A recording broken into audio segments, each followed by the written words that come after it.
সবাই কেমন আছো? আমি ভালো আছি। তো আজকে আমি রেসিপি নিয়ে আসছি, দ্য হাউস কিচেন কর্নারে চলে আসছি। তো আজকে আমার রেসিপিটা হলো পটলের দোরমা। তার জন্য পটল লাগছে। পটল নিয়েছি, পটলগুলোকে এইভাবে ভিতরটা এভাবে করে কেটে নিয়েছি, তাহলে পুরটা ঢুকাতে পারবো।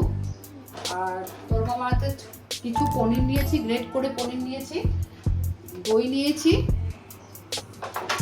আর পেস্ট করে নিয়েছি পেঁয়াজ, টমেটো পেস্ট করে নিয়েছি, আর আদা রসুন পেস্ট করে নিয়েছি, আর মশলা তো যা লাগবে নিয়েছি, আর লাস্টে গরম মশলা আর ঘি দেবো। তাহলে আমার রেসিপিটা আমি শুরু করছি। তাহলে এখন আমি পটলগুলোকে একটু ফ্রাই করে নেব, একটু ফ্রাই করে নেব। নুন দিয়েছি, বেশি না। তো আমার তেল গরম হয়ে গেছে, এখন আমি ফ্রাই করব। নুনটা কিন্তু সবসময় আমার একটাই কথা, আপনারা বুঝে দেবেন। তাহলে আমার রেসিপিগুলো কেমন লাগছে আমাকে জানাবেন। তাহলে এখন আমি ভেজে নিচ্ছি। তাহলে এই সাইডে আমি পটলের পুরগুলোকে এভাবে অল্প পনির রেড করে নিয়েছি। পটলের পুরগুলো বানাবো, তার মধ্যে একটু পেঁয়াজ দিচ্ছি, আদা রসুন কাঁচা লঙ্কা পেস্ট দিচ্ছি পুরগুলো একটু, আর একটু হলদি দিচ্ছি, একটু নুন দিচ্ছি, একটু কালার মরিচ দিচ্ছি, একটু ধনিয়া গুঁড়া দিচ্ছি, একটু জিরা গুঁড়া দিচ্ছি। এখন এটাকে একটু, তাহলে আমার পটলগুলি একটু ভেজে নিলাম, লাইট করে তুলে নিচ্ছি। এইভাবে পটলগুলিকে তুলে নিচ্ছি, লাইট করে ভেজেছি একটু সামান্য নুন দিয়ে। বেশি নুন দেবেন না, আমার একটাই রিকোয়েস্ট, নাহলে রেসিপিগুলো নষ্ট হয়ে যাবে। তাহলে আজকে আমি পটলের দোরমা বানাচ্ছি। তাহলে এই সাইডে এখন আমি একটা কড়াই বসাচ্ছি। কড়াই বসিয়ে একটু সাদা তেল দিচ্ছি। সাদা তেল দিয়ে এখানে কালো জিরা ফোড়ন দিচ্ছি। সাদা তেলে একটু ফোড়ন দিচ্ছি, কালো জিরা ফোড়ন দিয়ে আমার যে পটলের ভিতরে দেওয়ার জন্য যে পুরটা নিয়েছি ছানার, আর সব মিক্স করে নিয়েছি, আদা রসুন আর পেঁয়াজ দিয়ে একটু মশলা দিয়ে আমি এটাকে এখন একটু ফ্রাই করে নেব পুরটাকে। দেখুন এইভাবে হালকা করে একটু ফ্রাই করে নেব আমি, নিয়ে তারপরে পটলের ভিতরে পুরটাকে ঢুকাবো।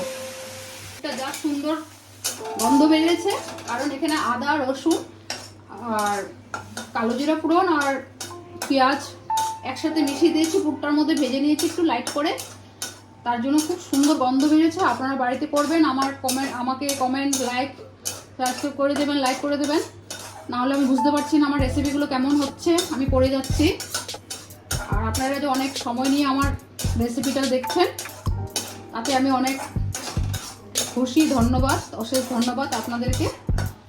দেখুন এখন আমার একটা পুরটা হয়ে গেছে, আমি পটলে ভরবো। দেখুন এইভাবে করে পটলের ভিতরে আমি ভরে নিচ্ছি। এইভাবে করে পটলের ভিতরে ভরে নিচ্ছি পুরটা। পনির সব মিক্সড করে একটা পুর করেছি, ঠিক আছে।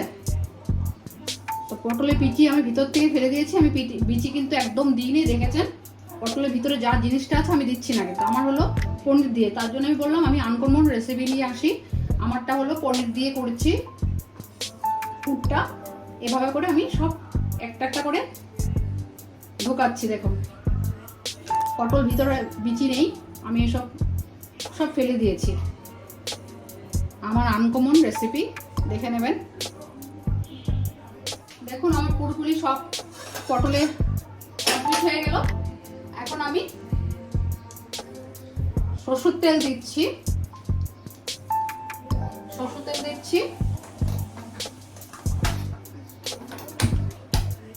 দিলাম, তাহলে আমার তেল গরম হয়ে গেছে। এখন আমি একটু পেঁয়াজ গ্রেট করে কুচি করে রেখেছি, আগে এটা দিলাম, গ্রেট করা পেঁয়াজ দিলাম, দেখুন দিয়েছি। এখন পেস্ট করা পেঁয়াজ দিয়ে দিলাম, পেঁয়াজটা দিয়ে দিলাম। পেঁয়াজও ভাজা হয়ে যাচ্ছে। তাহলে আপনারা লাইক করছেন না, দেখছেন তো আমার সব অবশ্যই ভালো লাগছে, কিন্তু একটু লাইক কমেন্ট না করলে আমি আরও বুঝতে পারছি না, তাহলে আর একটু ভালো লাগতো আমার। দেখুন হয়ে গেল। এখন কাঁচা লঙ্কা আর রসুন একসাথে পেস্ট করে এটা দিয়ে দিয়েছি।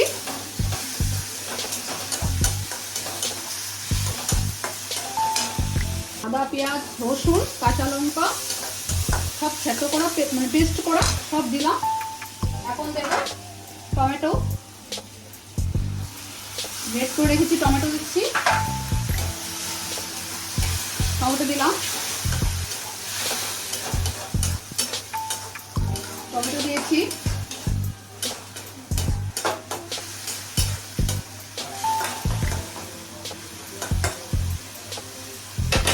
টমেটো দিয়েছি। এখন দেব মশলা, নুন দিচ্ছি, হলুদ দিচ্ছি, কাশ্মীরি কালার মরিচ দিচ্ছি, গোটা জিরা গুঁড়া দিচ্ছি, ধনিয়া গুঁড়া দিচ্ছি। আমার তেল মশলাতে ছেড়ে দিয়েছে, সুন্দর গন্ধ বেরিয়েছে। তাহলে আমি এখন দই দিচ্ছি,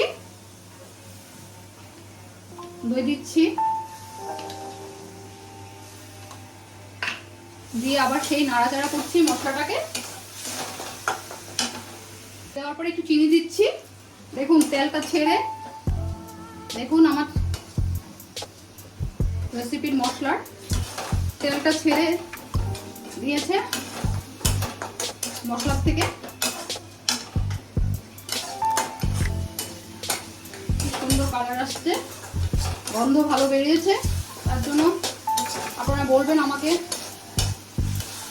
তার জন্যই বললাম যে আমার পটলের দোরমাতে আমি পুর দিয়েছি, পনির দিয়েছি পুরটা, বিচিগুলো সব ফেলে দিয়েছি, পটলের ভিতরে যা ছিল ওগুলো সব ফেলে দিয়ে আমি পনির দিয়ে করেছি।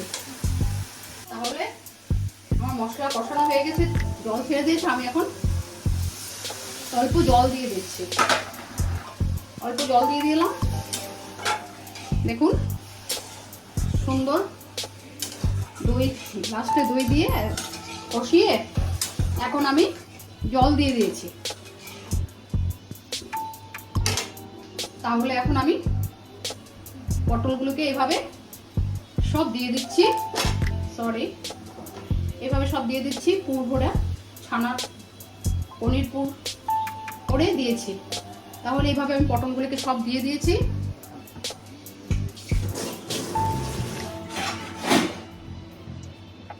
ঢাকনা দিয়ে দিচ্ছি। 10 মিনিট 15 মিনিট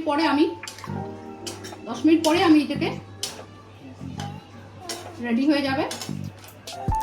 আমি ঢাকনাটা তুলে নেব।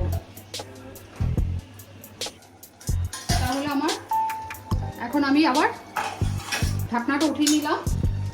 দেখুন কি সুন্দর পটলের দোরমা, পটলগুলো সুন্দর নরম হয়ে গেছে। পটলের ভিতরে পুরগুলো সুন্দরভাবে আছে।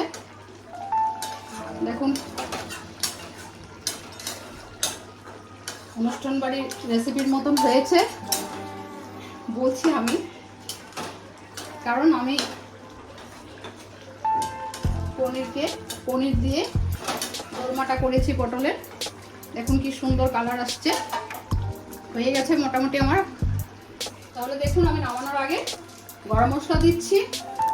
বলবেন আমার কেমন হচ্ছে, আর এটাই একটা অনুরোধ।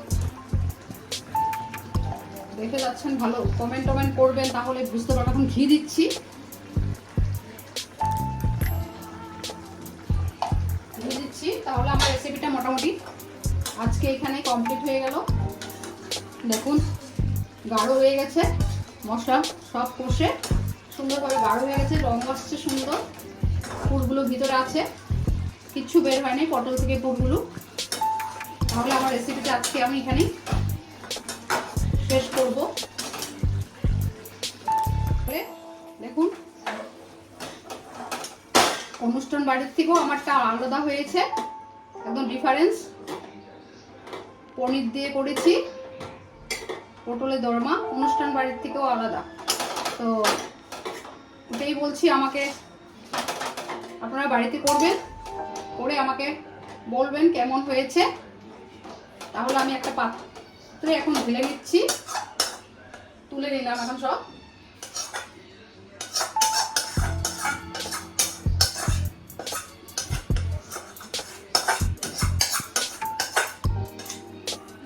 লাস্টে ঘি গরম মশলা দিয়ে ফিনিশ করলাম আমার রেসিপিটা আজকে।